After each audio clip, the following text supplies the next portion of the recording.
In honor of Earth Day, which was earlier this week, I'm going to be showing you 10 trash to treasure DIYs using items you probably already have laying around your house.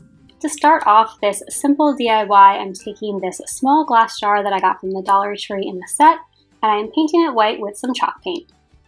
While the glass jar was drying, I moved on to my tuna can, and yes, you heard that right, I am using a used tuna can in this DIY.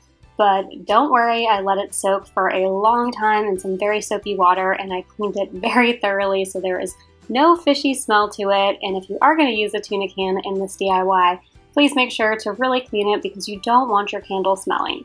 And similar to what I did with the glass jar, I'm just covering our tuna fish can in some of this white chalk paint.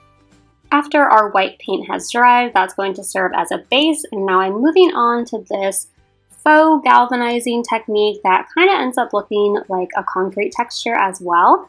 And it's really easy to do. It just requires a couple of steps and a lot of repetition. But once you get the hang of it, even though it takes a little bit of time, it's really easy to do. I'm using a small piece of a kitchen sponge, but you could also use a small piece of a sponge paintbrush. You can find those at the Dollar Tree as well. And I'm just taking some gray paint, and in all sorts of different directions and different pressures, I am just sponging on that gray paint. And after I've sponged the gray paint onto the glass jar, I'm going to move on to the tuna can. You're not really going to see the inside of the tuna can, so I'm just rubbing that with some of the gray paint, but I am using that sponging technique all over the outside. Now to begin to really create that cool effect, I'm doing the exact same thing but with black paint. So I'm using the sponge and going all over the glass jar with the black paint, again using different pressures, different directions, and just going all over it. There's no real correct way to do this. The only thing that you want to avoid is going in the same direction or using the same pattern because you want it to look haphazard and all messy. You don't want it to be uniform. Next, I went in with another layer of the gray paint, and now you can kind of understand what I meant when I said it's easy to do. It just takes a little bit of time because you're putting down a layer, waiting for it to dry, then putting down another. And I went over pretty heavy-handedly with my last coat of gray paint. I only wanted a little bit of the black to show through, but again, you can tailor this to whatever your preference is. Once you have finished all of your painting, the real hard part is over. And now it's pretty easy from here. I just flipped the glass jar upside down, added some hot glue, and then glued down the tuna can jar on top of the glass jar. Then I grabbed one of these larger glass jars from the Dollar Tree, which fit perfectly inside of the tuna can.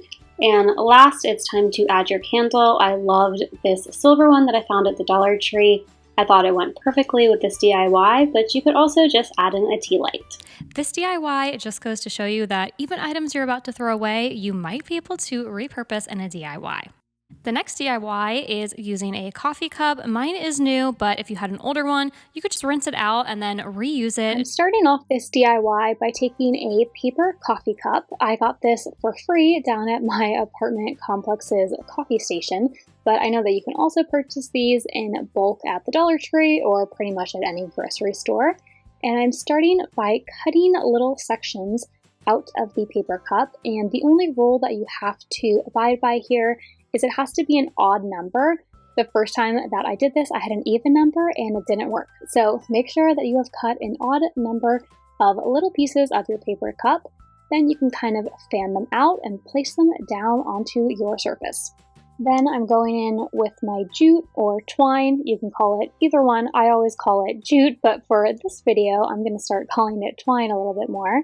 And all that I did was took a little piece of tape to tape it onto the paper cup's back, and then just weaved over, under, and you're going to do this for a really long time, and just continue going over and under. That's why I fanned out the pieces of my paper cup and placed it down onto the surface. It just makes weaving over and under a lot faster and easier. So you are now going to do this, maybe put on a show that you like, watch another YouTube video, because it will take quite a bit of time to make it all the way around your cut up paper cup.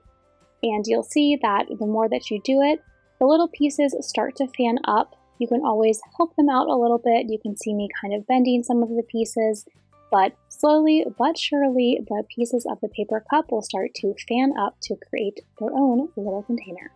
When the pieces start to fan up, you can see that your new vase is starting to form. And then it gets a little bit tricky when you're at the very top because the pieces are, of course, a lot closer together. So it makes it a little bit harder to weave the twine in and out.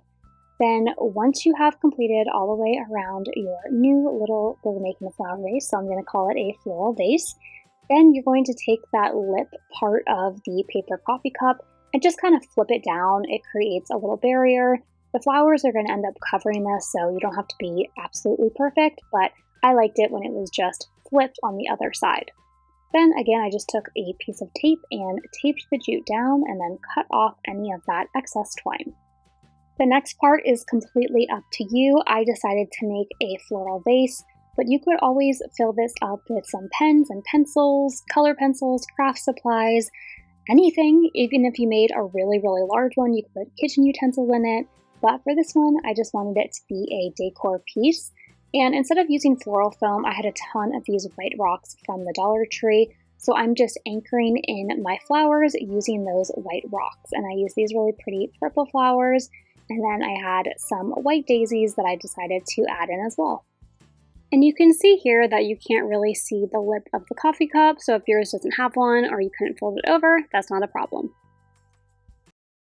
Next up, I'm here to tell you to never throw away old blue jeans. There are so many different ways that you can DIY them. I'm going to show you one more way besides this one a little bit later on in the video. But for right now, I'm going to show you how to use the jean pocket.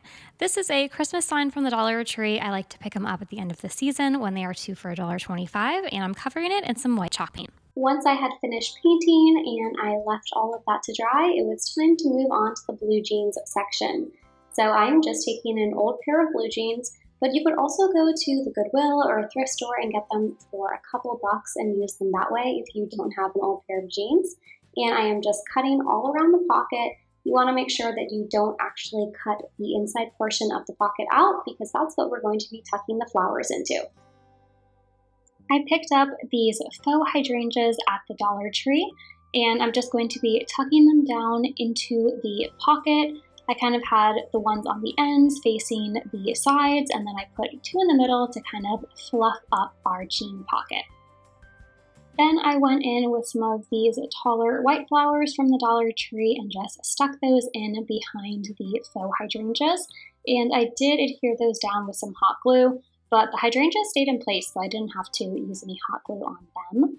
And for our sign holder, kind of keeping with the rustic theme, I took my trusty old jute and just made a hanger out of that. Okay, now I'm going to show you how to make these burlap flowers. They are so cute and really easy to do.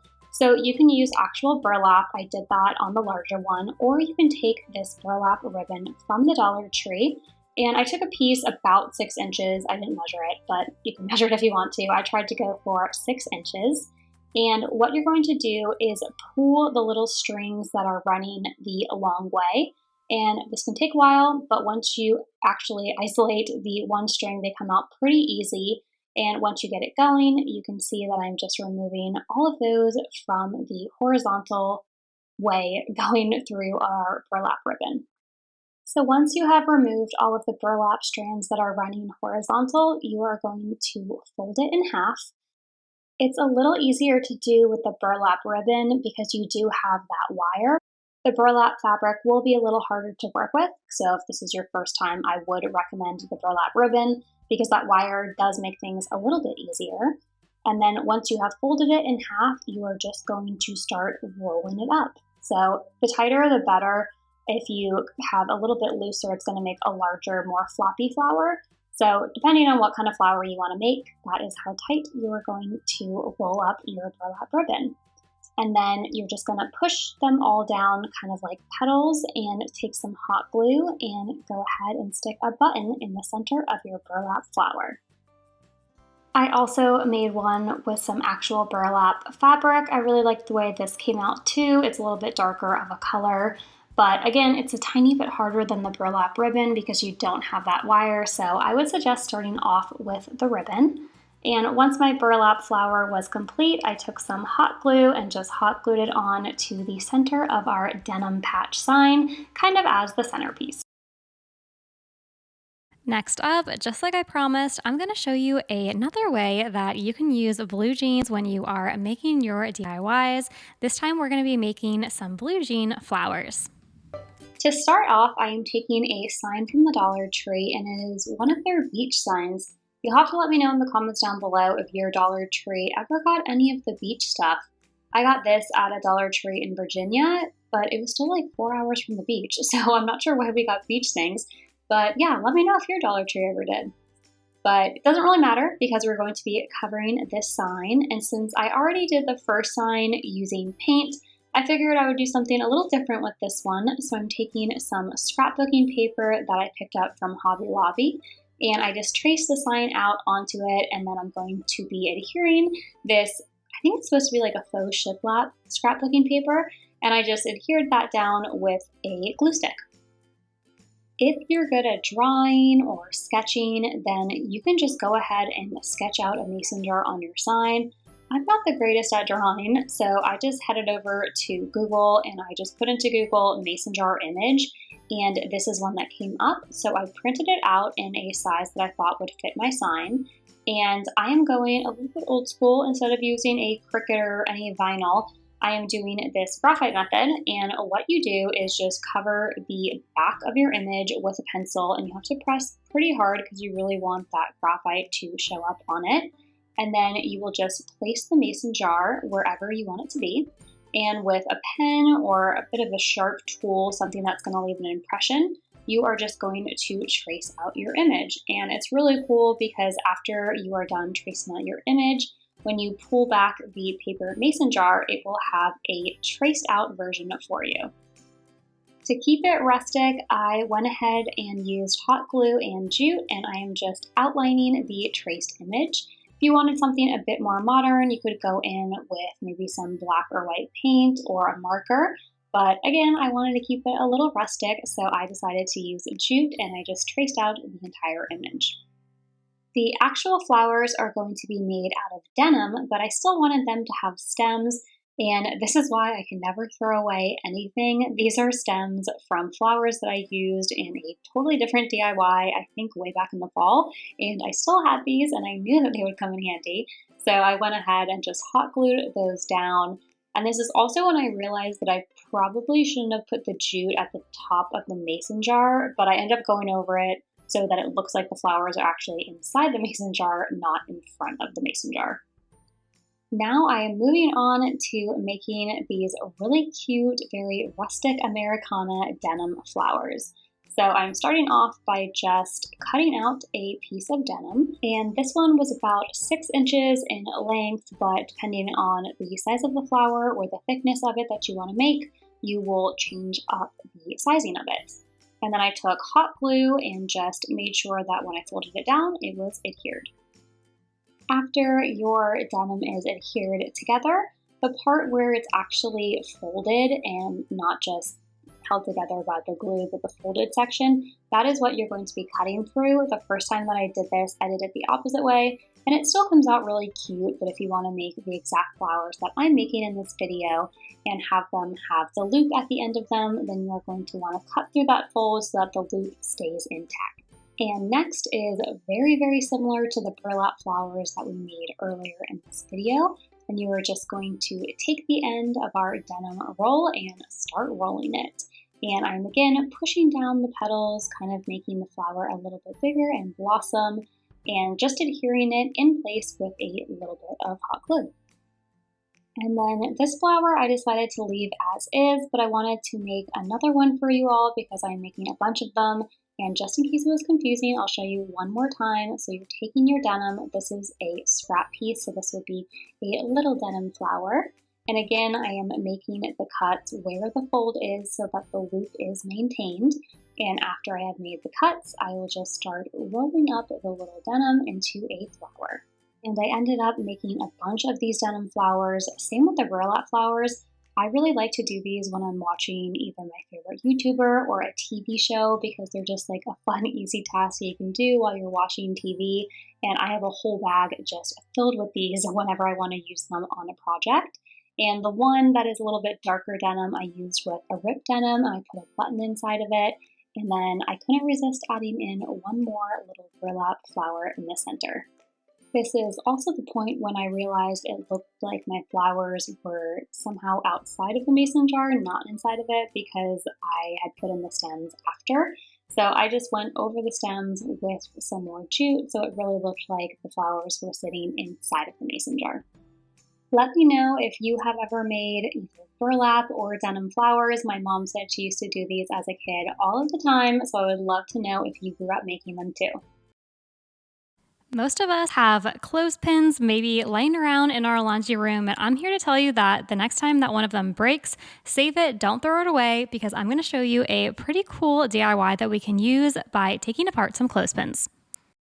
This DIY is really easy and only uses like 3 supplies, so it's one that you can do really fast with not a whole lot of materials. And what I'm using is clothespins. So like I mentioned earlier, I was challenged to use a clothespin in today's video, and instead of just using one clothespin, I ended up using a whole lot of them. And I am taking a vegetable can, actually I think it was a tomato sauce can, but either way, it is an 8-ounce vegetable can. And I am just laying out all of my clothespins. I'm going to be hot gluing them upside down. I really liked the ridges and different textures in them, and found that when I did them upside down instead of right ways up, it just kind of looked better. So I'm taking my hot glue gun and just lining all the way around the can with these clothespins. I wanted to keep this DIY rustic, so the only thing that I'm adding to this DIY is some jute. So I took some natural jute from the Dollar Tree, and along all of the ridges, I am just filling them with jute.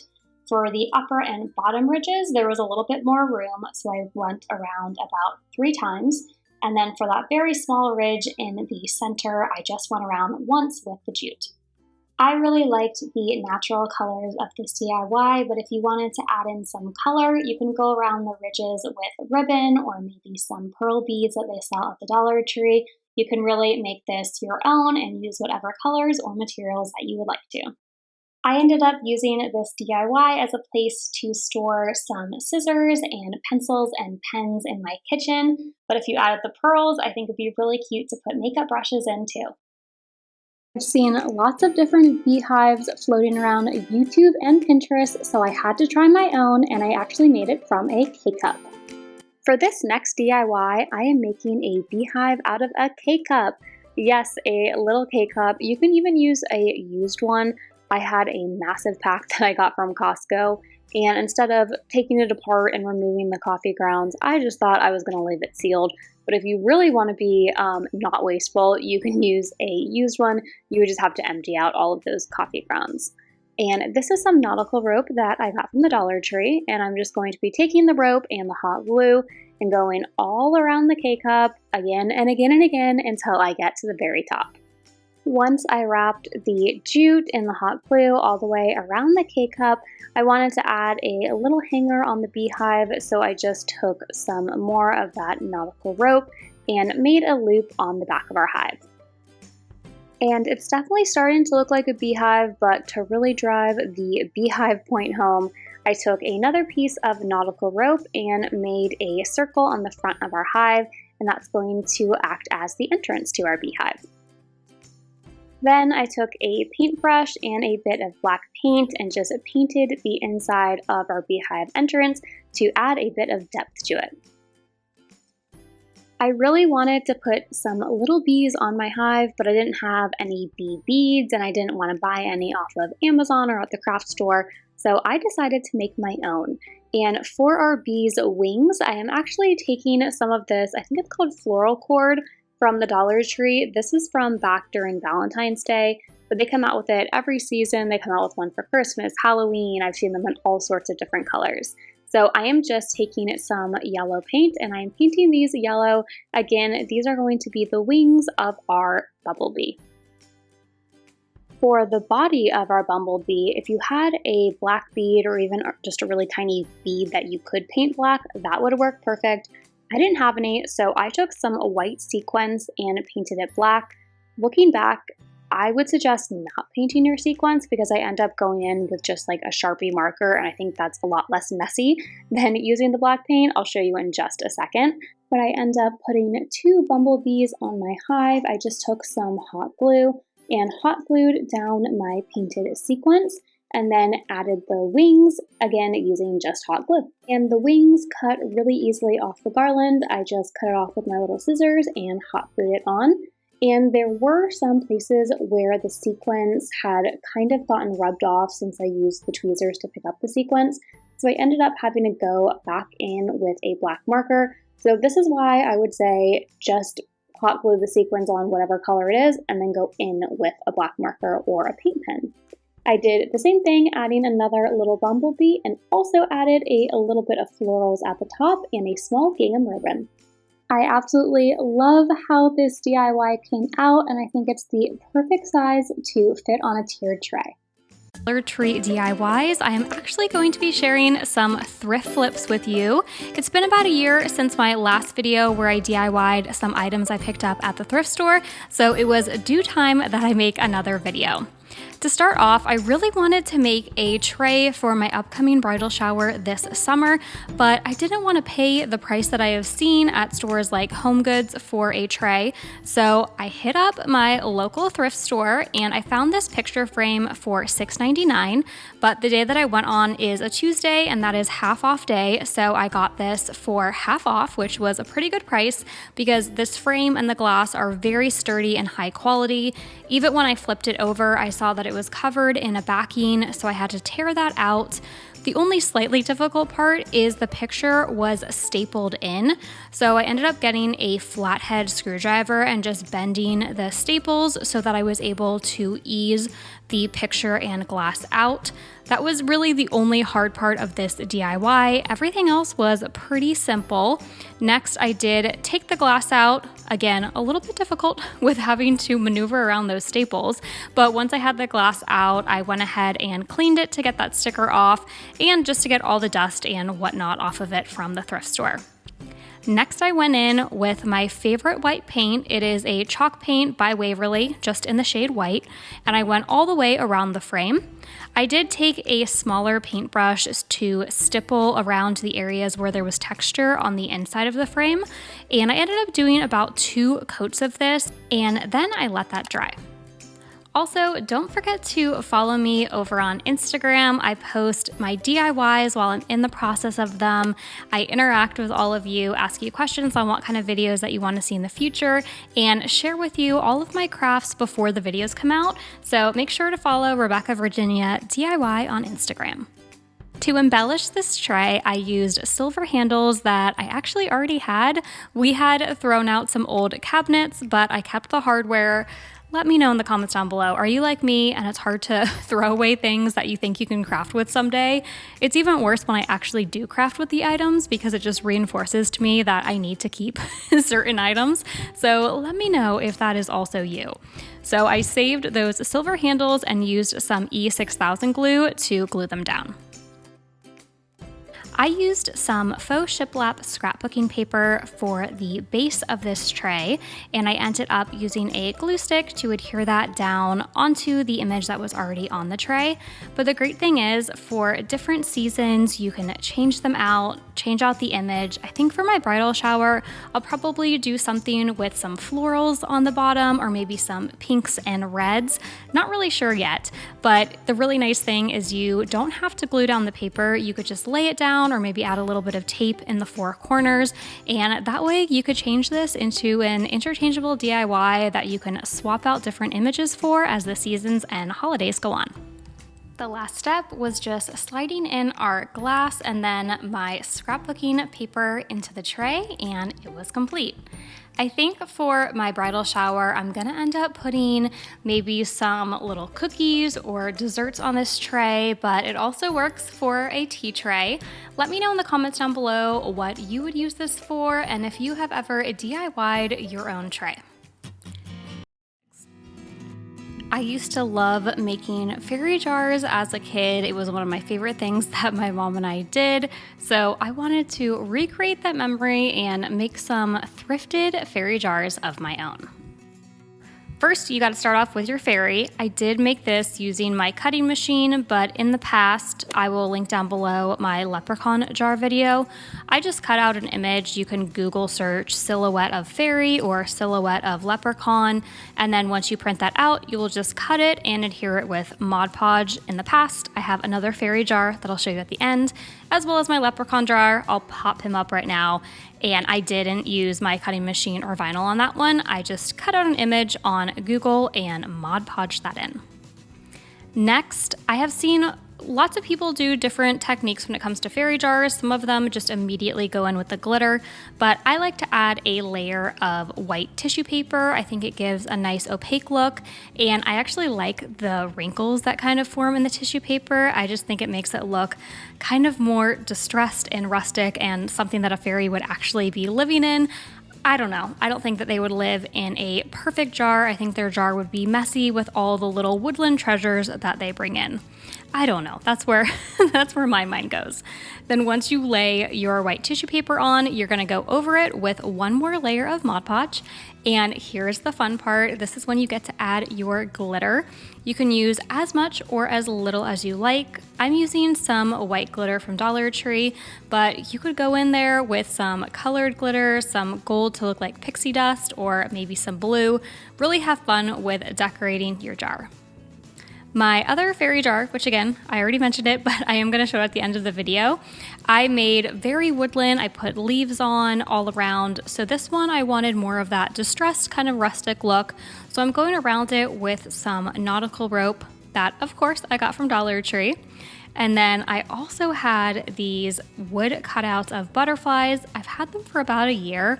Picked them up in the Crafter's Square section and wasn't sure what I was going to use them with, but my silhouette of the fairy, she is kind of holding or touching her hand out to a butterfly, so I thought this would be the perfect tie-in. I placed some jute around the wood cutout of the butterfly, just threaded it through, and then tied it in the back into place. How cute is my puppy? He's always so curious on what I'm crafting, so I had to include that blooper in the video too.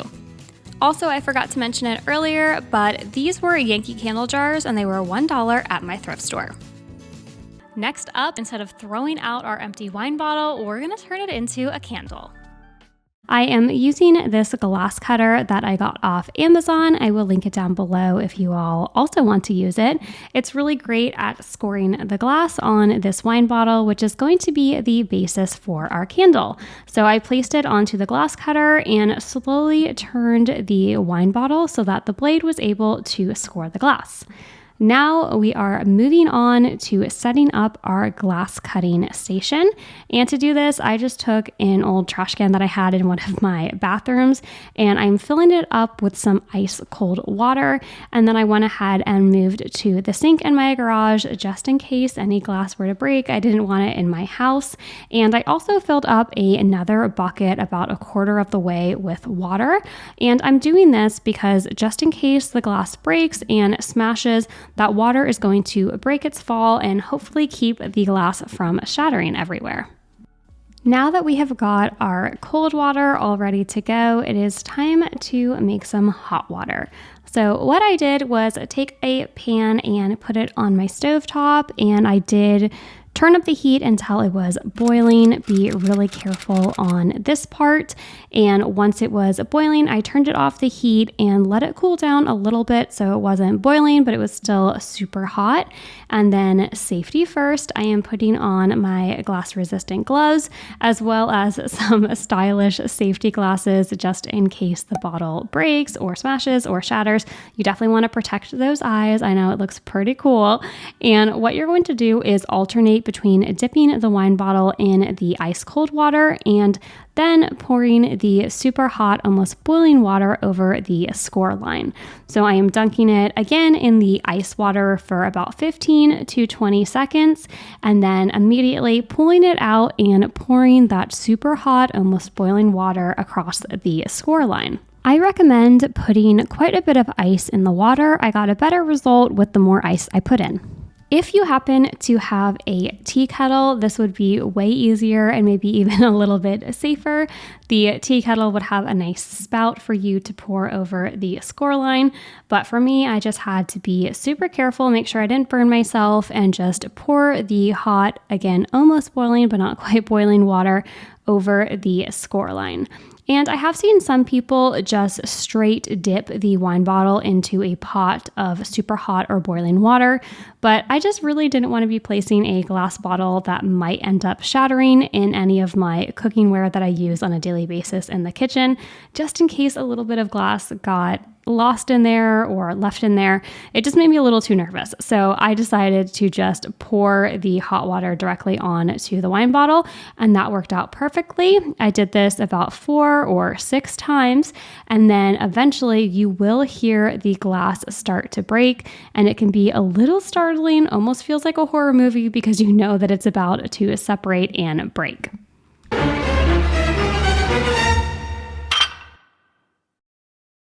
And now our wine bottle has successfully broken into 2 pieces. And as you can see, the water did catch that, so we didn't have any breakage on the top half of our wine bottle. So now it is time to smooth things out a bit. So I am taking this sandpaper that I got in my glass cutting kit from Amazon. It came in there, it said it was special for glass, but I think you could just use regular sandpaper as well.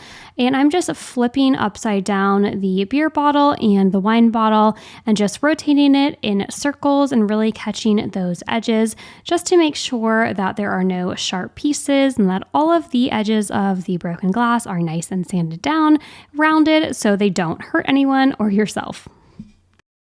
Again, I really recommend this glass cutting kit from Amazon. I made a couple of other wine bottle candles for practice before filming this, and they all came out really well, and I think that's because I used the Amazon glass cutting kit. Next, we need to fill up our bottles. So I'm doing this by taking 2 of these tall candles from the Dollar Tree, and I'm going to be melting down the wax. So what I did was take one of my medium-sized pots and filled it with water. You don't want it to be boiling. You want this on medium heat. For reference, my stove has a scale of 1 to 10, and I had this on a 6.5, and it did take 2 hours for it to fully melt down. So definitely give yourself some time and maybe keep your eye on the stove, watch a show, watch some YouTube as the wax melts down in these candles.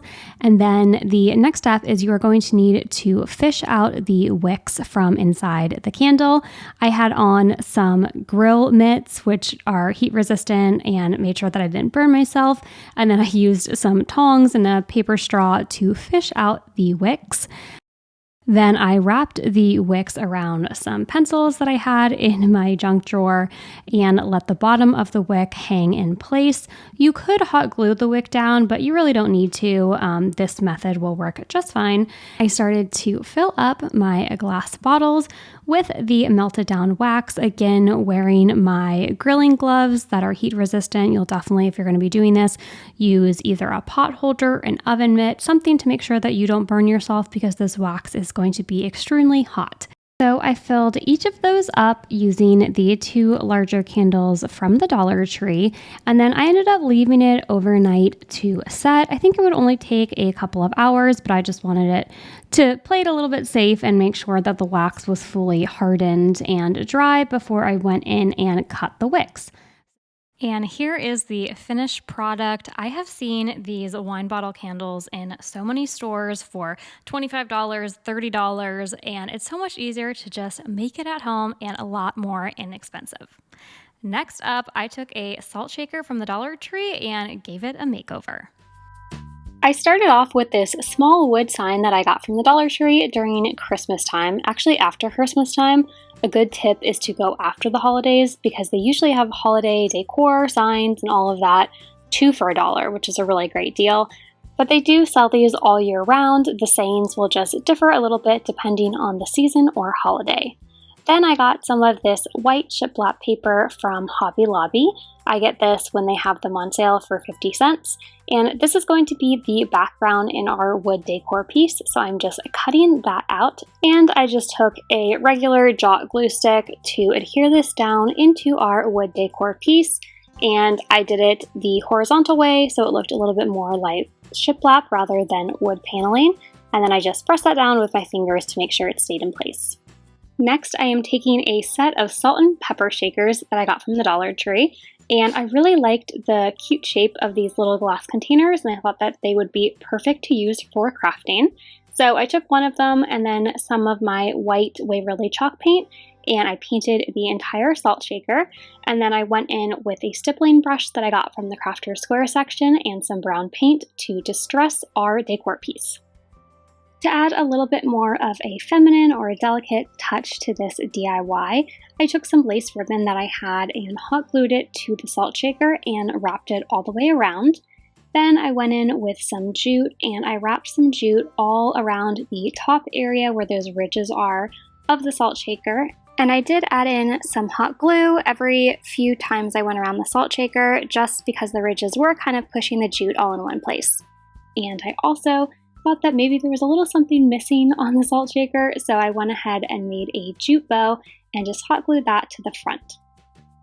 To fill up my salt shaker floral base, I took some florals from the Dollar Tree. These were some lavender sprigs, and I ended up going with 3 of them and just placing them down into my salt shaker. You could hot glue them, but I just stuck them in.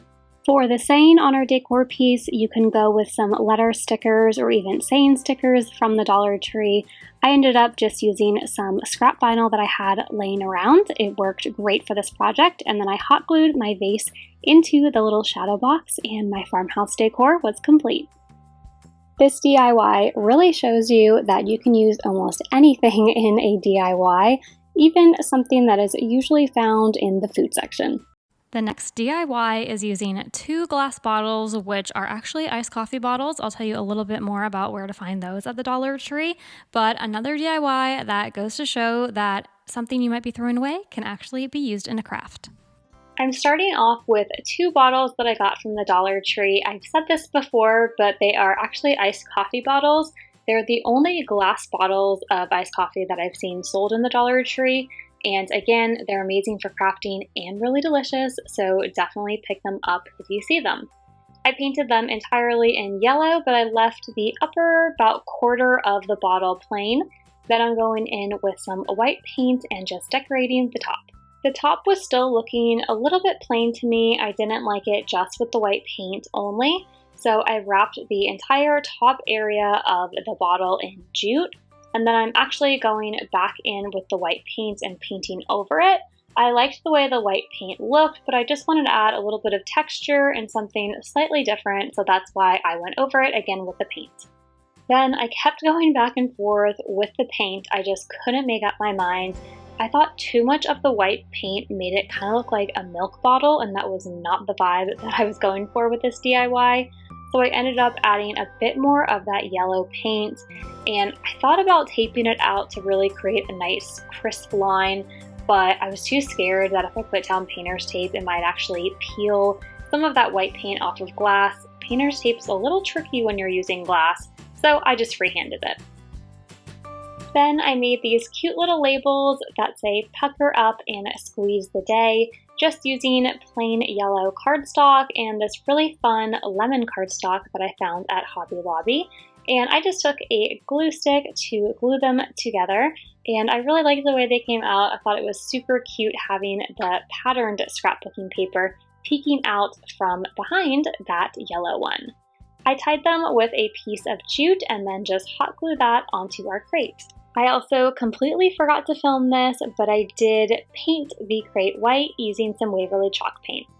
And then I took a longer strip of that same lemon scrapbooking paper from Hobby Lobby and just created a little border on the crate. I didn't want it to be plain white, and I thought the paper was so pretty, I just had to use it again. Also, if you can't find lemons at the Dollar Tree, just take some Easter eggs, add some paint, and you've got lemons. Now we've got our crate, our bottles, our Easter egg lemons, now we need to create some floral arrangements. If you're really bad at creating floral arrangements, don't worry, I have got you with a little trick. What you're going to do is take a floral arrangement from the Dollar Tree and we're just going to kind of start taking it apart. I didn't like how large some of these yellow flowers were, so I took the backs off and about 2 layers of the petals, and then I put the backs back onto the flowers. Now, the floral arrangement we had earlier from the Dollar Tree is pretty much all taken apart. We just have one lone yellow flower left on it. And what I'm going to do is start taking some other flowers that I really like. I thought these daisies were super pretty, and I also took a bunch of these smaller white flowers. And now that I have all of my flower pieces, I'm going to begin arranging them on that blank arrangement exactly how I want. If you remember, this was just a floral arrangement of these yellow flowers, but since I have taken some off, I am now free to add an arrangement how I like, again adding a little bit of that daisy and the larger white flower. And then I took my Easter egg lemon, which actually worked easier than the Dollar Tree lemons because there's already a hole in it. And all of a sudden, instead of just a plain yellow flower arrangement, I now have one with lots of different variations of greenery, flowers, and even a lemon. I had leftover foam Easter eggs from the Dollar Tree, which I painted into a lemon. So then I took one of these floral picks that I had popped the flower off and just stuck that into my styrofoam lemon and then added it into my arrangement towards the front. I repeated the exact same process with my other jar, filling it with flowers and some of my faux lemons. Then as a final touch, I made a little bow for the front of them using some gingham ribbon. I hope this DIY was especially helpful for those of you who requested more floral arranging DIYs. I will definitely be doing more specific floral arranging in the future, but this is a really quick trick that I love using when I am in a pinch, and it's great for beginners, but I promise I will have more floral arranging in future videos. Thank you so much for watching. I will be back in 2 weeks. I'm adjusting to my summer schedule, so a new video every 2 weeks. Until then, keep searching, keep creating.